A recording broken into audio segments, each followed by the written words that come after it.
تو یہ چیز ہم اس میں دیکھیں گے. پھر اس کے بعد جس چیز کے اوپر بات ہوگی وہ مجلس کے آداب کے، مجلس تہذیبی کے کچھ آداب جو ہیں وہ سکھائے گئے ہیں کہ کس طریقے سے مجلس میں بیٹھنا ہے، کس طریقے سے کہ کچھ ایسے معاشرے کے جو عیوب ہیں، جو عیب ہیں، ان کو دور کرنے کے لیے ہدایت کی گئی ہے اس صورت میں، جو پہلے بھی لوگوں میں پائے جاتے تھے لیکن آج میں بھی لوگوں میں پائے جاتے ہیں. تو لہٰذا مجلس میں اگر بہت سے لوگ بیٹھے ہوئے ہیں تو بتایا گیا ہے کہ وہاں پہ کس طریقے سے بیٹھنا ہے. اس کے علاوہ اس میں دین میں جو ہے کہ معاشرے کے لوگوں کو، جن میں مخلص اہل ایمان بھی ہیں اور منافقین بھی ہیں اور مذبذبین بھی ہیں، سب ملے جلے لوگ ہیں، تو ان کو دو ٹوک طریقے سے ایک بات بتا دی گئی ہے کہ دین میں آدمی کے مخلص ہونے کا معیار جو ہے وہ کیا ہے. تو یہ اس صورت میں بتایا گیا ہے. تو شروع کرتے ہیں. بسم اللہ الرحمن الرحیم. قد سمع اللہ قول التی تجادلک فی زوجک وتشتکی الی اللہ واللہ یسمع تحاورکما ان اللہ سمیع بصیر. اللہ نے سن لی اس عورت کی بات جو اپنے شوہر کے معاملے میں تم سے تکرار کر رہی ہے اور اللہ سے فریاد کیے جاتی ہے. اللہ تم دونوں کی گفتگو سن رہا ہے، وہ سب کچھ سننے اور دیکھنے والا ہے. اب یہ عورت وہ تھی جو کہ نبی پاک صلی اللہ علیہ وسلم کے ساتھ بحث کر رہی تھی، تکرار کر رہی تھی ایک موضوع کے اوپر، اور بعد میں پھر اس وقت تک نبی پاک صلی اللہ علیہ وسلم نے کچھ نہیں بولا تھا جب تک کہ وہی آپ صلی اللہ علیہ وسلم پہ نہیں آ گئی تھی. تو اس لیے پھر اللہ تعالیٰ نے فرمایا تھا کہ اس عورت کی بات جو ہے ہم نے سن لی، یعنی پھر اللہ تعالیٰ نے وہ صورت، اللہ تعالیٰ نے ان کی بات سنی اور اللہ تعالیٰ نے یہ آیات جو ہیں یہ نازل کی ان کی، کہ جو خاتون جس وقت وہ خاتون اپنے شوہر کے زہار کا قصہ جو ہے نبی صلی اللہ علیہ وسلم کو بار بار سنا رہی تھی اور عرض کر رہی تھی کہ اگر ہم دونوں کی جدائی ہو گئی تو مصیبت میں ہم پڑ جائیں گے اور میرے بچے جو ہیں وہ تباہ ہو جائیں گے. تو اس حالت میں نبی صلی اللہ علیہ وسلم پر نزول وحی کی کیفیت طاری ہوئی اور یہ آیات جو ہے نازل ہوئی. یہ خاتون جن کے معاملے میں یہ آیت نازل ہوئی قبیلہ خزرج کی خولہ بنت سالبہ تھی اور ان کے شوہر اوس رضی اللہ تعالیٰ عنہ بن سامت انصاری تھے.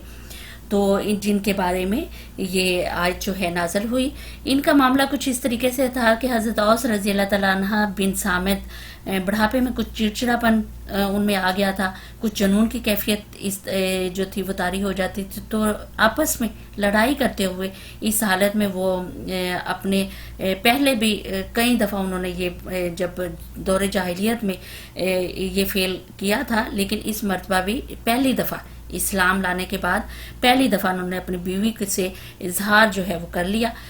تو یہ پہلا موقع تھا کہ کسی بیوی سے لڑ کر ان سے پھر یہ حرکت جو ہے وہ سرزد ہو گئی. اس پر ان کی اہلیہ جو ہے نبی پاک صلی اللہ علیہ وسلم کی خدمت میں حاضر ہوئی اور سارا قصہ، یعنی حضرت خولہ جو ہیں وہ نبی پاک صلی اللہ علیہ وسلم کی خدمت میں حاضر ہوئی اور سارا قصہ جو ہے آپ صلی اللہ علیہ وسلم سے بیان کیا. تو عرض کیا کہ یا رسول اللہ کہ میری اور میرے بچوں کی زندگی کو تباہی سے بچانے کے لیے رخصت کا کوئی نہ کوئی جو پہلو ہے نکالی ہیں. تو حضور پاک صلی اللہ علیہ وسلم جو جواب دیا وہ مختلف روایات میں ویسے تو اس کے متعلق آتا ہے، لیکن اس مسئلے میں آپ صلی اللہ علیہ وسلم نے یہی کہا کہ مجھے ابھی کوئی حکم نہیں آیا، یا یہ کہہ دیا کہ میرے خیال میں تم اس پر حرام ہو گئی ہو. تو جواب سن کر وہ بہت زیادہ رونا شروع ہو گئی اور بہت زیادہ نالا فریاد کرنا شروع ہو گئی. بار بار انہوں نے نبی پاک صلی اللہ علیہ وسلم سے عرض کی کہ انہوں نے طلاق کے الفاظ تو نہیں کہے نا، آپ صلی اللہ علیہ وسلم کوئی صورت ایسی بتائیں جس سے میں اور میرے بچے اور میرے بوڑھے شوہر کی زندگی جو ہے تباہ ہونے سے بچ جائے. مگر ہر مرتبہ حضور پاک صلی اللہ علیہ وسلم ان کو وہی جواب دیتے رہے. اتنے میں پھر آپ صلی اللہ علیہ وسلم پر نزول وحی کی کیفیت جو ہے وہ نازل ہو گئی اور یہ والی آیات جو ہے نازل ہوئی. اس کے بعد پھر آپ صلی اللہ علیہ وسلم نے ان سے کہا کہ بعض روایات کی روح سے تو ان کو شوہر کو بلا کے بلکہ ان سے فرمایا کہ ایک غلام آزاد کرنا ہوگا، یعنی کفارے کی شرط جو ہے ان کو دے دی کہ ایک غلام جو ہے وہ آزاد کرنا ہوگا. اور انہوں نے اس سے جب معذوری ظاہر کی کہ میں غلامت میرے پاس ہے ہی نہیں ہے تو میں آزاد کہاں سے کروں، پھر فرمایا کہ 2 مہینے کے لگاتار روزے رکھو. انہوں نے عرض کیا کہ اوس کا حال تو یہ ہے کہ دن میں 3 مرتبہ کھائے بغیر پیے بغیر وہ رہ نہیں سکتے، ان کی بنائی جو ہے وہ جواب دے دیتی ہے. تو پھر آپ صلی اللہ علیہ وسلم نے فرمایا اچھا پھر 60 مسکینوں کو کھانا جو ہے وہ دینا پڑے گا. اس پر بھی انہوں نے معذرت کر لی. تو فرمایا کہ اللہ یہ کہ آپ صلی اللہ علیہ وسلم ہی ضرور کوئی مدد ہماری کرتے ہیں. تب آپ صلی اللہ علیہ وسلم نے انہیں اتنی مقدار میں سامان خوراک جو ہے وہ دے دیا کہ 60 آدمیوں کی 2 وقت کی غذا کے لیے وہ کافی تھا. تو اس طریقے سے یہ کفارہ بھی صرف اور صرف اس وجہ سے لگایا گیا کہ تاکہ ان کی عادتیں پڑ گئی ہیں جو دور جاہلیت سے، ان کو ختم کرنے کے لیے، کہ جب کفارہ دینا پڑے گا، جب انہیں پتہ ہوگا کہ ہم نے 60 مسکینوں کو کھانا کھلانا ہے، روزے رکھنے ہیں، غلام آزاد کرنا ہے، جب اس طرح کا کفارے کا انہیں پتہ چل جائے گا تو پھر یہ خود بخود اس چیز سے رک جائیں گے. ورنہ اللہ تعالیٰ نے یہاں پہ صاف کہہ دیا تھا کہ تمہارے منہ سے ماں کہہ دینے، بیوی کو ماں کہہ دینے سے وہ ماں نہیں بن جاتی. تو یہ چیز تو پھر جو ہے وہ کفارہ ادا کر کے تو پھر اور بھی کچھ صحابہ کی ہیں اس میں کہ انہوں نے بھی ایسا کیا، انہوں نے بھی ایسا کیا، تو لہٰذا اسی لیے کفارے کی جو حد ہے وہ رکھی گئی کہ کفارہ دینا پڑے گا تاکہ ان کی یہ جو عادت ہے یہ چھوٹ جائے. فرمایا تم میں سے جو لوگ اپنی بیویوں سے زہار کرتے ہیں ان کی بیویاں ان کی مائیں نہیں ہیں. یعنی اللہ تعالیٰ نے تو یہ صاف یہ بات کہہ دی تھی، ان کی مائیں تو وہی ہیں جنہوں نے ان کو جنا ہے. یہ لوگ ایک سخت ناپسندیدہ اور جھوٹی بات کہتے ہیں، اور حقیقت یہ ہے کہ اللہ بڑا معاف کرنے والا اور درگزر فرمانے والا ہے. فرمایا جو لوگ اپنی بیویوں سے زہار کریں پھر اپنی اس بات سے رجوع کریں جو انہوں نے کہی تھی، تو قبل اس کے کہ وہ دونوں ایک دوسرے کو ہاتھ لگائیں، ایک غلام آزاد کرنا ہوگا. اس سے تم کو نصیحت کی جاتی ہے، اور جو کچھ تم کرتے ہو اللہ اس سے باخبر ہے. اور جو شخص غلام نہ پائے وہ 2 مہینے کے پے در پہ روزے رکھے قبل اس کے کہ دونوں ایک دوسرے کو ہاتھ لگائیں. اور جو اس پر بھی قادر نہ ہو وہ 60 مسکینوں کو کھانا کھلائے گا. یعنی یہ کفارہ جو ہے یہ ادا کرنا پڑے گا. اللہ کی طرف سے یہ حکم آ گیا تھا، وہی نازل ہو گئی تھی کہ رجوع اگر انہوں نے اظہار کر بھی لیا ہے، اگر کہہ دیا ہے تو سزا کے طور پہ. اب یہ ہے کہ کوئی آسان بات تھوڑی ہے کہ بیوی کو ماں کہہ دینا اور وہ کرنا. تو لہٰذا ان کی سعادت کو توڑنے کے لیے پھر اللہ تعالیٰ نے کفارے کی ایک حد جو ہے ان کے اوپر مقرر کر دی کہ اب اتنے مقدار میں یہ کام کرنا ہوگا اگر تم زہار کرو گے تو. فرمایا یہ حکم اس لیے دیا جا رہا ہے کہ تم اللہ اور اس کے رسول صلی اللہ علیہ وسلم پر ایمان لاؤ. یہ اللہ کی مقرر کی ہوئی حدیں ہیں اور کافروں کے لیے دردناک سزا ہے.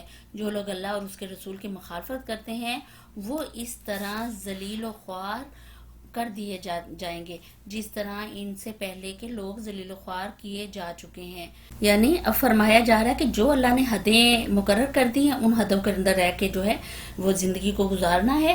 اور اسی طرح سے اللہ تعالیٰ کہہ رہے ہیں کہ اللہ اور اس کے رسول کی مخالفت اور اس کے ایک کام سے اگر بغاوت جو کرے گا تو پھر اس کا انجام جو ہے وہ اسی طرح ہوگا جیسے پہلی انبیاء کی جو امتیں تھیں ان کا ہو چکا ہے. تو اس سے وہ لوگ ہرگز نہ بچ سکیں گے جو اب مسلمانوں سے وہی روش اختیار کریں کہ انہوں نے بھی جب خدا کی شریعت کے خلاف خود قوانین بنانے شروع کر دیے تھے یا دوسروں کے بنائے ہوئے قوانین کو اختیار کرنا شروع کر دیا تھا تب اللہ کے فضل اور اس کی نظر عنایت جو ہے اس سے وہ محروم ہو گئے تھے. اور نتیجہ بھی یہ نکلا تھا کہ وہ گمراہیوں میں اور بدکاریوں میں اور برائیاں جو تھی وہ کرنا شروع ہو گئے تھے. تو بالآخر پھر اللہ تعالیٰ نے ان کو ذلیل و خوار کر دیا دنیا میں بھی اور آخرت میں بھی.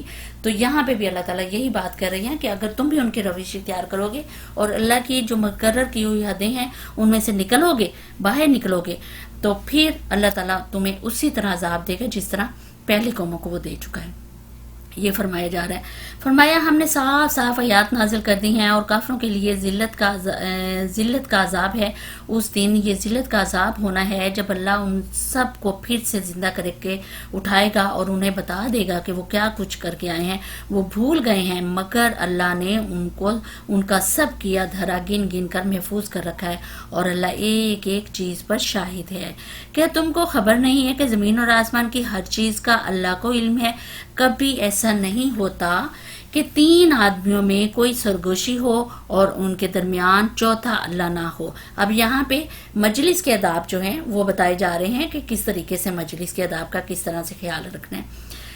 فرمایا یا 5 آدمیوں میں سرگوشی ہو اور ان کے اندر چھٹا اللہ نہ ہو. خفیہ بات کرنے والے خواہ اس سے کم ہوں یا زیادہ ہوں جہاں کہیں بھی ہوں اللہ ان کے ساتھ ہوتا ہے.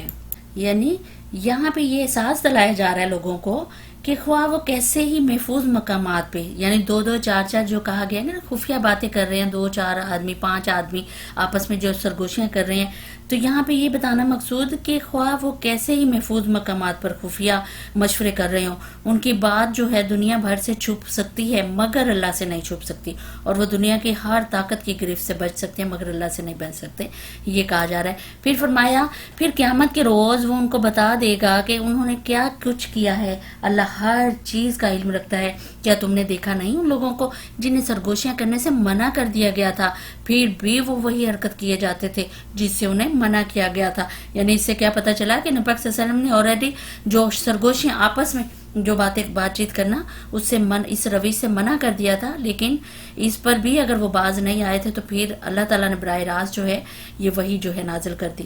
فرمایا یہ لوگ چھپ چھپ کر آپس میں گناہ اور زیادتی اور رسول صلی اللہ علیہ وسلم کی نافرمانی کی باتیں کرتے ہیں، اور جب تمہارے پاس آتے ہیں تو تمہیں اس طریقے سے سلام کرتے ہیں جس طرح اللہ نے تم پر سلام نہیں کیا۔ یعنی سلام کی یہاں پہ بات کہ کس طریقے سے سلام کرتے تھے، یہ یہود اور منافقین کا یہ رویہ تھا کہ نبی پاک صلی اللہ علیہ وسلم کی خدمت میں جب حاضر ہوتے تو انہیں السلام علیکم یا ابو القاسم کہتے، لیکن السلام علیکم کی جگہ وہ سام کہتے، سلام علیکم کہتے، اس طرح کا لفظ جو وہ بولتے۔ تو یہاں پہ پھر نبی پاک صلی اللہ علیہ وسلم نے تو خاموشی اختیار کی، لیکن حضرت عائشہ سے نہ رہا گیا تو انہوں نے کہا کہ موت تمہیں آئے، جس کا مطلب یہ تھا کہ موت آئے، تو انہوں نے کہا تھا کہ موت تمہیں آئے اور اللہ کی لعنت اور پھٹکار تم پہ ہو۔ تو یہاں پہ حضرت پاک صلی اللہ علیہ وسلم نے حضرت عائشہ کو بھی تنبیہ کی کہ اللہ کو بد زبانی جو ہے وہ پسند نہیں ہے۔ تو حضرت عائشہ نے پھر عرض کیا کہ یا رسول اللہ آپ نے سنا نہیں کہ انہوں نے کیا کہا ہے؟ حضور پاک صلی اللہ علیہ وسلم نے فرمایا کہ اور تم نے نہیں سنا کہ میں نے انہیں کیا کہا؟ میں نے انہیں کہا کہ تم پر بھی، یعنی یہ بخاری مسلم کی حدیث ہے، تو مفہوم اس کا کچھ اس طرح سے ہے۔ تو حضرت عبداللہ بن عباس کا بھی بیان ہے کہ منافقین اور یہود جو تھے دونوں سلام کا یہی طریقہ جو اختیار کرتے تھے کہ السلام علیکم کہنے کے بجائے کہتے تھے کہ السلام علیکم، اس طرح کر کے جو ہے لفظ کو بگاڑ دیتے تھے جس کا معنی کچھ اور بن جاتا تھا۔ تو اس چیز کا اللہ نے یہاں پہ ذکر کیا ہے کہ یہ لوگ کس طریقے سے سلام کرتے تھے، کہ اللہ اس طرح سے سلام نہیں کرتا تھا، اور اپنے دلوں میں کہتے ہیں کہ ہماری ان باتوں پر اللہ ہمیں عذاب کیوں نہیں دیتا، یعنی صرف کس لیے کرتے تھے؟ یہ کہتے تھے کہ اگر ہم سلام کا جواب ہم سلام اس طریقے سے کر رہے ہیں، یا نبی پاک صلی اللہ علیہ وسلم کے رسول ہونے کی دلیل سمجھتے ہوئے وہ خیال کرتے تھے کہ اگر یہ رسول ہیں تو جس وقت ہمیں اس طریقے سے ہم سلام کر رہے ہیں تو پھر اس وقت ہمارے اوپر کوئی نہ کوئی عذاب آ جانا چاہیے تھا، یا جس طرح ہم ان کو تنگ کر رہے ہیں اسی وقت ہمیں اللہ کی پکڑ میں آ جانا چاہیے تھا، لیکن کیونکہ ہم اللہ کی پکڑ میں نہیں آ رہے، ہمارے اوپر کوئی ایسا عذاب نہیں آ رہا، تو پھر جتنا مرضی اس کو ذلیل کرنا ہے کرو، جتنی مرضی یوں کی حرکتیں کرنی ہے کرو۔ اس ہٹ درمی کی بنا پہ وہ اس طرح کی حرکتیں کرتے تھے۔ فرمایا ان کے لیے جہنم ہی کافی ہے، اس کا وہ ایندھن بنیں گے، بڑا ہی برا انجام ہے ان کا۔ اے لوگو جو ایمان لائے ہو، جب تم آپس میں پوشیدہ باتیں کرو تو گناہ اور زیادتی اور رسول صلی اللہ علیہ وسلم کی نافرمانی کی باتیں نہیں بلکہ نیکی اور تقوی کی باتیں کرو، اور اس خدا سے ڈرتے رہو۔ یعنی آداب مجلس جو ہے وہ سکھائے جا رہے ہیں کہ جس کے حضور تمہیں حشر میں پیش ہونا ہے۔ کانا پوسی تو ایک شیطانی کام ہے، اور وہ اس لیے کی جاتی ہے کہ ایمان لانے والے لوگ اس سے رنجیدہ ہوں، حالانکہ بے اذن خدا وہ انہیں کچھ بھی نقصان نہیں پہنچا سکتی، اور مومنوں کو اللہ ہی پر بھروسہ رکھنا چاہیے۔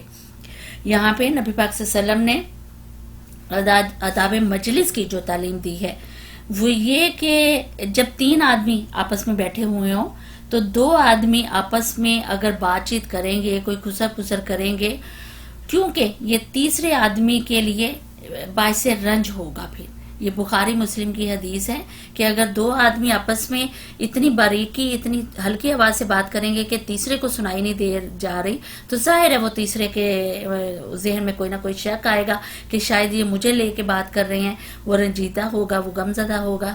تو اس چیز سے اللہ تعالیٰ نے منع فرمایا ہے۔ پھر ایک اور جگہ پہ نبی پاک صلی اللہ علیہ وسلم نے فرمایا کہ 2 آدمی باہم اگر سرگوشی نہ کرے مگر تیسرے سے اجازت لے کر، کیونکہ یہ اس کے لیے باعث رنج ہوگا۔ یعنی اگر انہیں بات کی ضرورت پڑ بھی رہی ہے